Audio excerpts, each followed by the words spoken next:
Hello friends, ഇന്ന് നമ്മൾ പലരും കേട്ടുകൊണ്ടിരിക്കുന്ന സംഭവമാണ് നമ്മളെ ഫോൺ ഹാക്കായിപ്പോയി, വാട്സപ്പ് ഹാക്കായി അങ്ങനെ.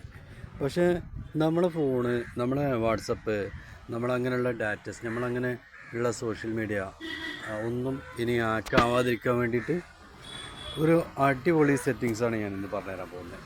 അപ്പോൾ നിങ്ങൾ ആദ്യമായിട്ടാണ് ചാനൽ കാണുന്നത്, സബ്സ്ക്രൈബ് ചെയ്യുക, അതുപോലെ തന്നെ ബെൽ ബട്ടൺ ക്ലിക്ക് ചെയ്യുക. അപ്പോൾ ഇതെങ്ങനെയാണ് ചെയ്യേണ്ടത് നോക്കാം. അപ്പോൾ നമ്മൾ ആദ്യം ചെയ്യേണ്ടതെന്ന് വെച്ചാൽ ഫോണിൻ്റെ സെറ്റിങ്സ് എടുക്കുക. ഫോണിൻ്റെ സെറ്റിങ്സ് എടുത്തില്ല, അതിൽ താഴേക്ക് വരുമ്പോൾ ഗൂഗിൾ എന്ന ഓപ്ഷൻ കാണും. ഈ ഗൂഗിൾ എന്ന ഓപ്ഷൻ കാണുമ്പോൾ അതിൽ റെക്കമെൻഡഡ് എന്നായിരിക്കും ആദ്യം സെലക്റ്റായി കിടക്കുന്നത്. അപ്പോൾ അതിൻ്റെ തൊട്ടപ്പുറത്ത് തന്നെ ആൾ സർവീസ് ഉണ്ട്, അതിൽ ക്ലിക്ക് ചെയ്യാം. അതിൽ ക്ലിക്ക് ചെയ്തിട്ട് ഇങ്ങനെ താഴെ വരുമ്പോൾ നമുക്ക് കാണാൻ പറ്റും ഫോൺ നമ്പർ വെരിഫിക്കേഷൻ. ഈ ഫോൺ നമ്പർ വെരിഫിക്കേഷൻ ഇത് ഓണാക്കി കഴിഞ്ഞാൽ, ഇത് ഓണാക്കി വെക്കുക. ഇത് ഓട്ടോമാറ്റിക്കലി വെരിഫൈ യുവർ നമ്പർ.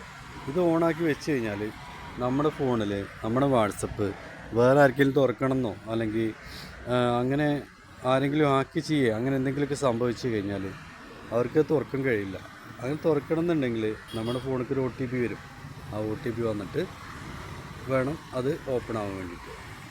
അപ്പോൾ അത് വളരെ യൂസ്ഫുള്ളായിട്ടൊരു സെറ്റിങ്സാണ്. അപ്പോൾ എല്ലാവരും അത് ഓണാക്കി വെക്കുക. ഓക്കെ, അപ്പോൾ ഇതാണ് ഇന്നത്തെ വീഡിയോ. ഇഷ്ടമായി ലൈക്ക് ചെയ്യുക, ചാനൽ സബ്സ്ക്രൈബ് ചെയ്യുക, അതുപോലെ അടിപൊളി വീഡിയോ കിട്ടാൻ ബെൽ ബട്ടൺ ക്ലിക്ക് ചെയ്യുക, നിങ്ങളുടെ ഫ്രണ്ട്സിന് ഷെയർ ചെയ്യുക. Okay, thank you.